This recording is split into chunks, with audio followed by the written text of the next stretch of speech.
Ryan Nugent-Hopkins is in the 14th season of his NHL career. Is the former first overall pick showing signs of age-related decline? On today's edition of Locked On Oilers.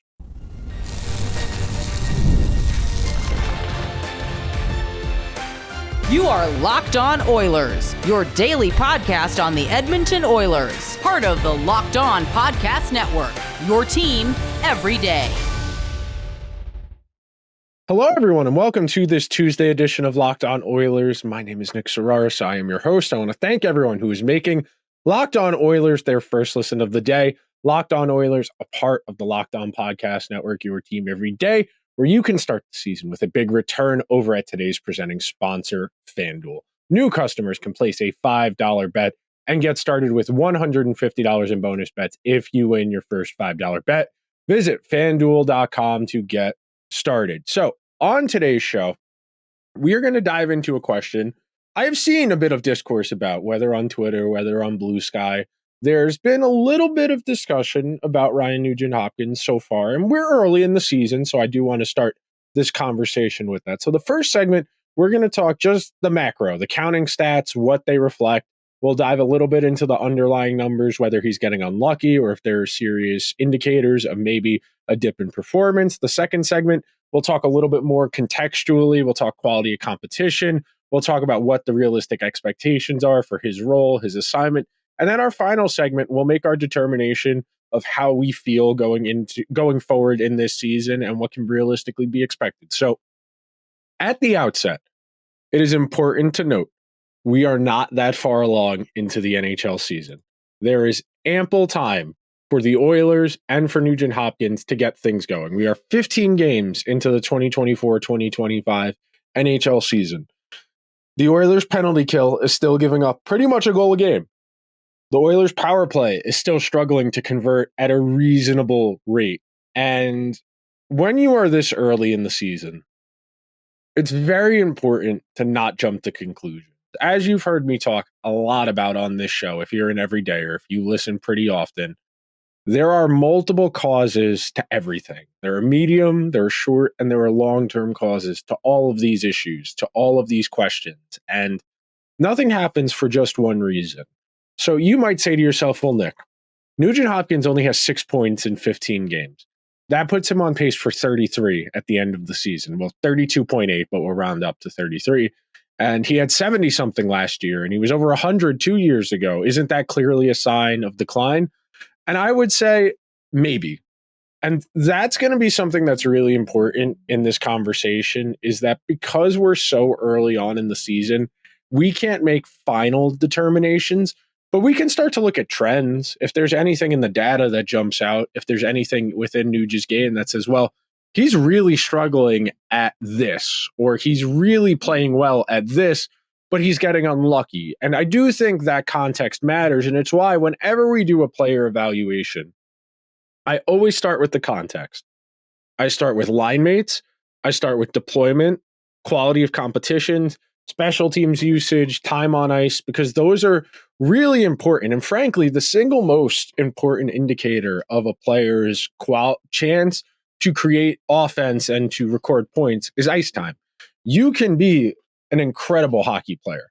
You can be one of the best players in the world, but if you don't get enough ice time, you are never going to put up the counting stats to prove it. And counting stats are ultimately the barometer for how the casual fan perceives you, how legacy media perceives you, and for a lot of teams, how they perceive you. You know, it's hard. If you are a quality 200-foot player and you don't have an offensive component to your game, it's really hard to get paid in this league. If you look at some of those types of players, you know, you look at an Alex Wenberg, who's in San Jose now, who's bounced around a few different teams, who has really good underlying defensive statistics, but being that he doesn't put up a lot of points, he's never going to be able to push that $6, $7, $8 million per year territory. And when you're someone like Nugent-Hopkins, who's been around a long time, you start to figure out how to pick and choose your spots.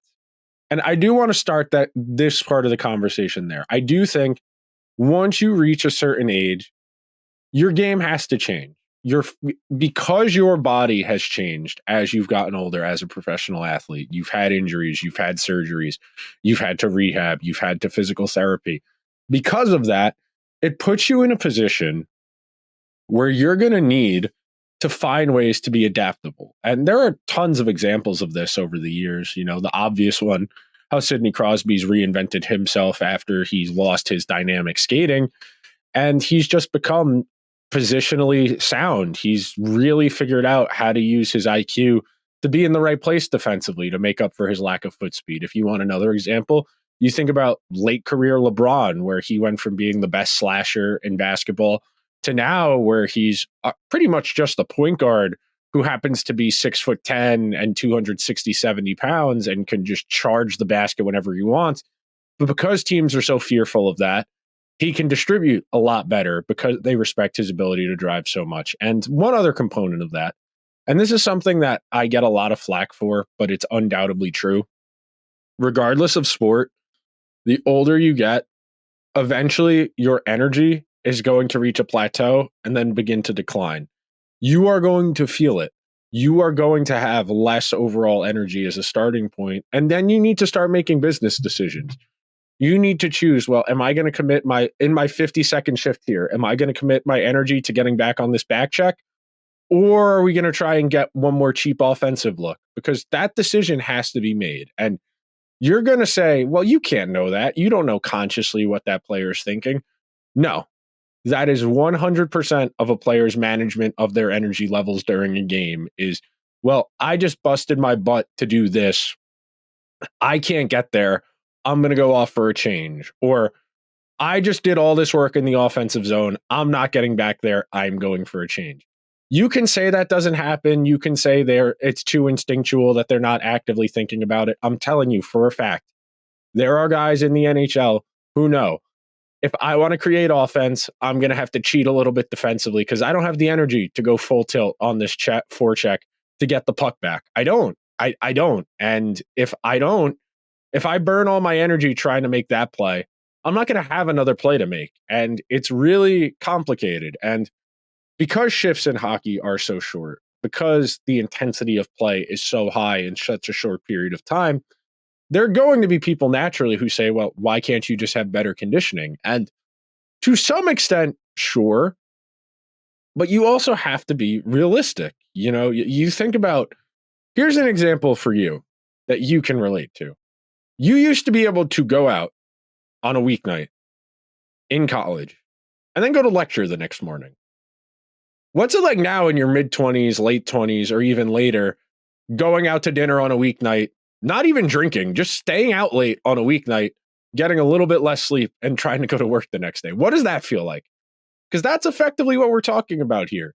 And yes, I am equating 30-second shifts of busting your butt forechecking or playing good defense to going out to dinner, staying out till like midnight, 1 o'clock, and then having to get up at 5, 6 a.m. to go to work the next day, because those are comparable in the world of professional sports to us normal people. And it's funny when you make that equation, but we are going to take our first break of today's show.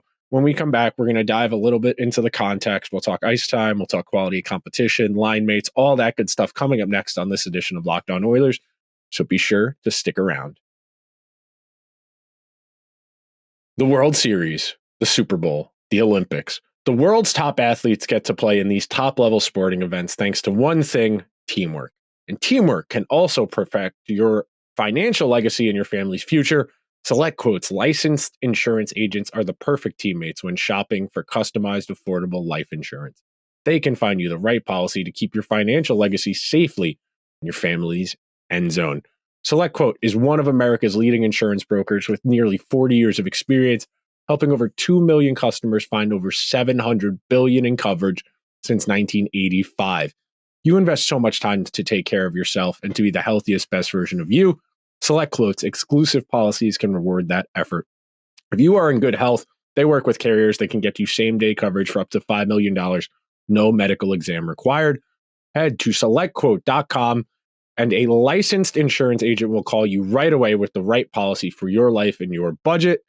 Get the right life insurance for you for less at SelectQuote.com/LockedOnNHL. Go to SelectQuote.com/LockedOnNHL today to get started. That's selectquote.com/lockedon NHL. And today's show is also brought to you by our friends over at FanDuel, where you can tackle NFL action with America's #1 sportsbook.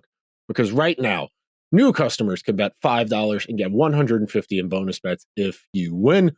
The FanDuel Sportsbook app gives you everything you need to place live bets on the NFL all in one place. So when you get a hunch in the middle of the game, you can check out the latest stats, view live play-by-play, and so much more on the same page where you place your bets. Just visit FanDuel.com to join today.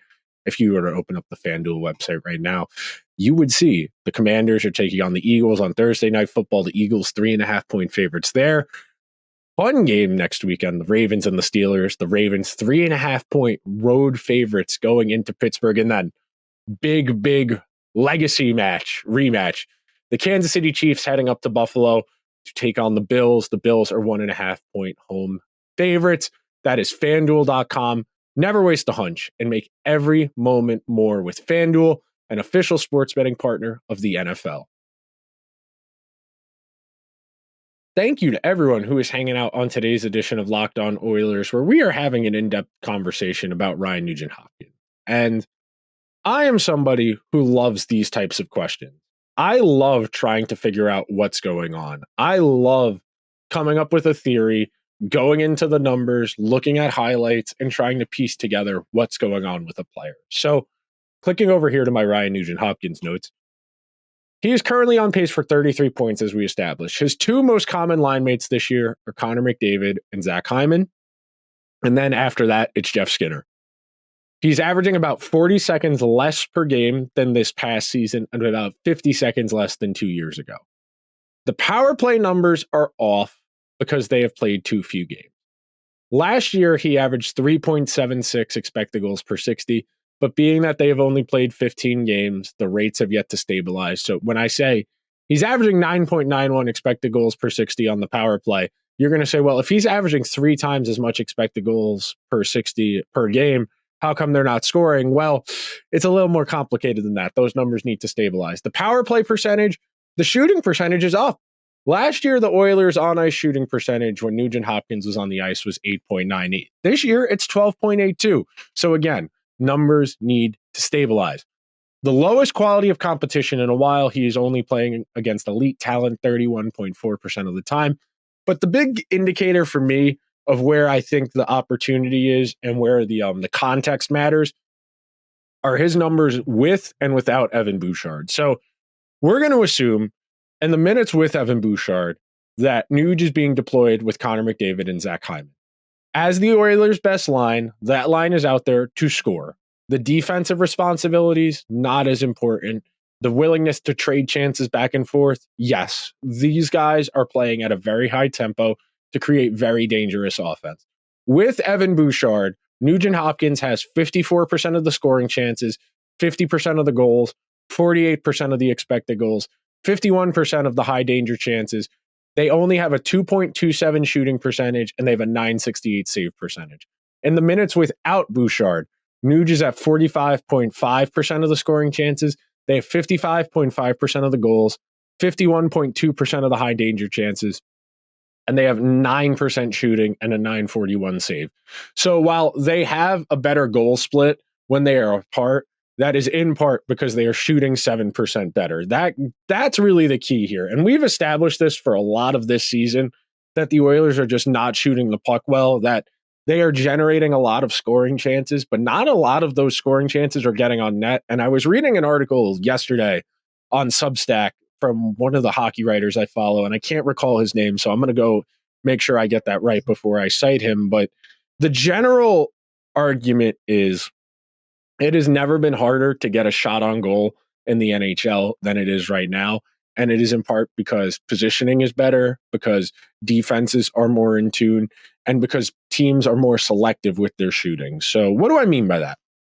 So in today's NHL, there is an understanding amongst teams that the more quality of a chance, the more dangerous of a scoring chance you can generate, the more likely it is to result in a goal. You know, as much as we as fans on occasion will start yelling shoot when we're at the game or at the TV when we're watching, at a certain point, we're right.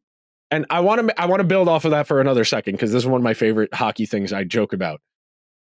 When you are watching on TV, when you are watching at the game, the angle you are looking at the game from is not the same angle that the player with the puck on their stick sees. You have to understand that when a player is holding the puck for what feels like an eternity and it looks like they have a shooting lane, they don't. In today's NHL, there are not the same shooting lanes. It is really hard to get shots through on net. So when you're yelling shoot, you are more likely than not encouraging your own player to shoot the puck into the shin pad of a defending player, because they don't have the angle. And those angles, those sight lines, it is hard to evaluate those. It is hard to get an understanding of where it's going. And all of this is very meta, very detailed, and very in depth. This is not something you're going to casually talk about. They're not going to bring this up on a broadcast. It takes a real statistics nerd to notice, well, there's a big disparity between scoring chances and shot on goals. Well, why is that? So you start to piece it together, and then you deal with the fact that these teams are shooting a lot less too, on top of defenses getting better. You have a potent combination there to get a dip in offensive production while having enough shooting talent to mitigate what would be a more significant drop off. And what do I mean by that? So in theory, if teams overall are taking fewer shots because they want to pass to a better shot, that means you need to get better shooters, because you need to be able to convert, because you have fewer chances. You think about the difference between hitting a corner three versus a layup. The corner three is worth more, but it might be a little bit harder to get the ball there. Teams are more willing to make that one extra pass for that 1 point. That's kind of the efficiency secret to today's NBA, is that teams prioritize the three. I also want to say the Oilers' rate stats are not as good with Nuge as they've been in the past. And I do think some of that is team. As I've said a lot over the first month and change of the season, we're about 5+ weeks into the NHL season. The Oilers are still figuring things out. I still think Ryan Nugent-Hopkins has flashes of an effective hockey player, a borderline very good hockey player. The IQ does not go away. I do want to reiterate that. I know I was talking about him being 31 years old, like he was old Yeller, but the IQ does not go away. The older you get as a player, the more resourceful you need to be. Because like we were talking about, your body, it's not the same. So how do you compensate for that? How do you mitigate the physical decline? Well, you need to be smarter. You need to make better decisions. You need to use positioning as opposed to skating.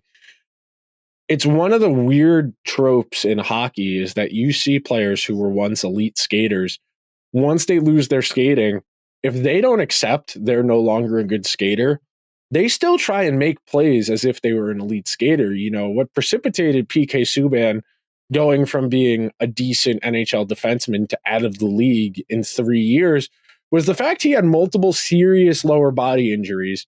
He came back from those injuries and still tried to play like he was an elite skater.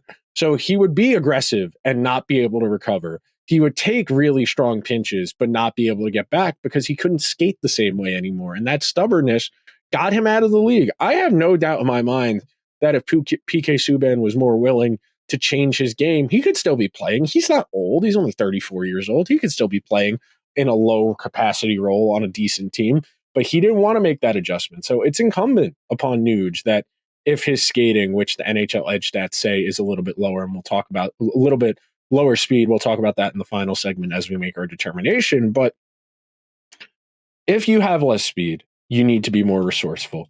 If you're being more resourceful, there is opportunity. We're going to take one last quick break. We'll be right back. We'll make our final determination.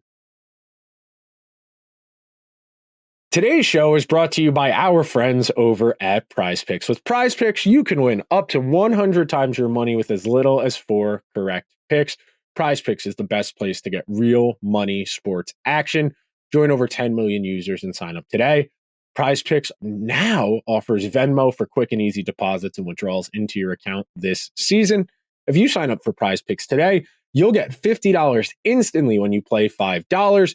You don't even need to win to receive the $50 bonus. It is guaranteed. If you open up the PrizePicks app or the webpage, you could do whether Jason Tatum's going to have more than 28.5 points, if Karl Anthony Towns is going to have more than 36.5 points, rebounds, and assists, or if Al Horford's going to have more than 8.5 points, or if Klay Thompson is going to have more than 15.5 points.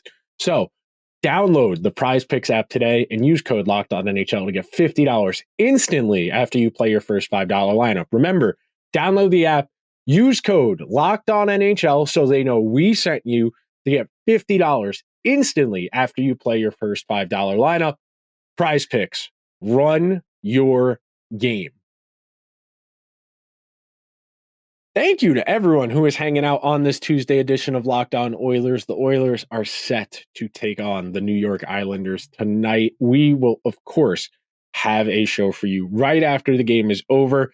It's a 9 p.m. Eastern Standard start time, so it'll probably be out around 1 a.m. Eastern, so about 11 o'clock in the Edmonton time zone. But the Oilers have an opportunity here.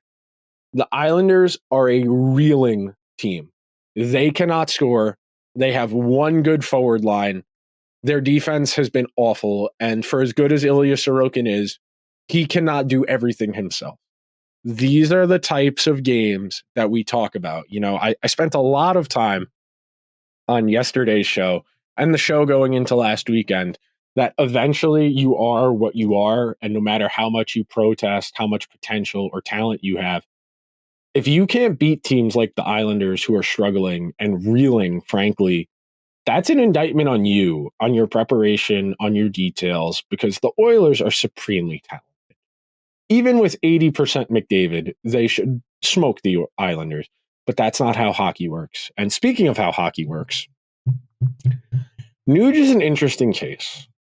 Former first overall pick, never an elite player, always pretty good with flashes of very good. You know, he had the 100-point season 2 years ago. Extreme outlier, but it still goes in his ledger that he recorded 104 points in an NHL season. Prior to that, his career high was 61 prior to 2 years ago. Of course, last year he had 67, and that was the second highest total of his career. But at a certain point, a player is what they are.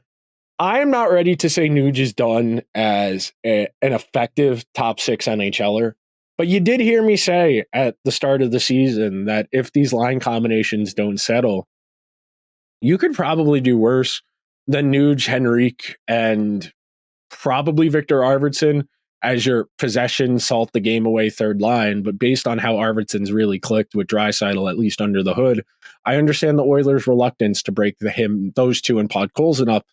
So right now, it feels like the Oilers have some decisions to make. They need to figure out whether Nuge is going to play with McDavid or Skinner is going to play with McDavid. If Nuge is playing down the lineup, his counting stats are going to take a dip. It is that academic. If you play less minutes, you have less opportunity, you will score less. That is simple math. You are not going to be able to score as many points in 1840 as you will in 1940. That is just the way math works. You need opportunities. And if you are not in the game, you cannot score. If you're not playing with Connor McDavid and Evan Bouchard, you're going to score less. You know, I think that's part of why his numbers have taken a dip as well, is in McDavid's absence when he was playing, he was getting minutes with Darnell Nurse and those other defensive pairs. And look, every line plays with every defensive combination at some point during the course of a game. It is not a hard and fast. You can't make subs like in basketball or in soccer where you can just dictate who's on with who whenever you want. With hockey, you can't get that synergy all of the time. A majority of the time, yes. You get it off of face-offs. You get it where you line up your shifts based on how the flow of the game is going. That's true.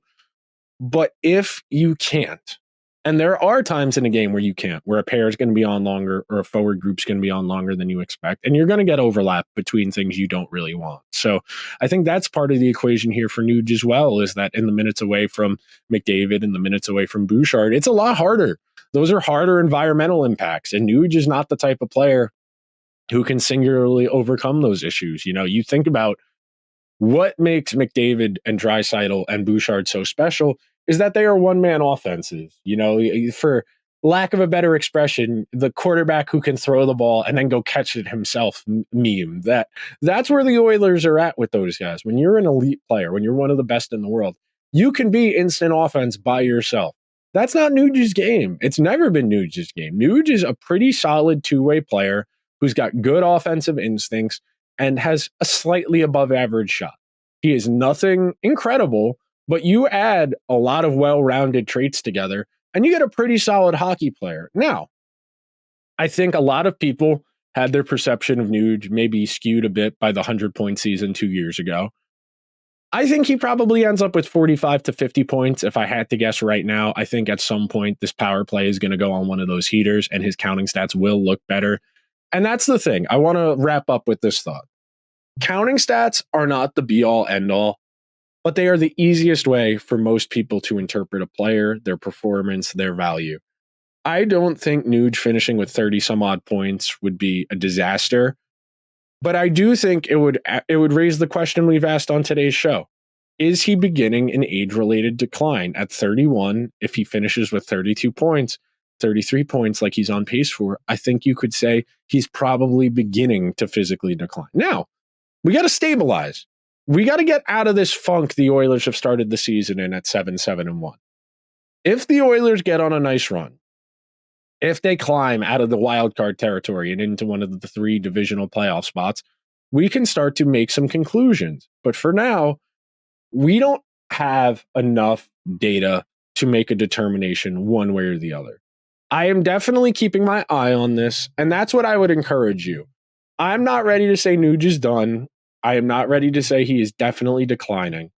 I am saying I'm keeping an eye on it. I'm going to keep monitoring the NHL Edge stats, which say he's a couple percentiles slower top speed and average speed than he was last year. If that stays that way, yeah, you can make the argument that either A, he's being more tactical in his skating because he doesn't have as much energy, or B, he's physically slower, which does happen over time. You know, you lose muscle density, you can't push off as hard, you can't generate as much force. And look, I know you're going to say, well, Nick, it was 3 months, it was one off season. How much muscle density are you going to lose? It might not be muscle density. It might be the ability to generate energy. It's complicated, man. I am not a kinesiologist. I don't have the answers to why he slowed down, half a mile per hour in the span of a season. It might be a ramp up period. Maybe he's just trying to get himself in game going after an off season. It's complicated. There are a lot of factors at play that need to be considered. But that's why they play the games. We're going to see if the Oilers can work their things out. I will talk to you guys tonight after the game against the Islanders. If you could be so kind, please subscribe to the show wherever you get your podcasts. If you're watching over on YouTube, hit the subscribe button. Let me know in the comments, are you worried about Nuge? And real quick, if you're listening on Apple or Spotify in the audio format, please leave the show a 5-star review. I will talk to you guys right after Islanders Oilers. Until then, let's go Oilers.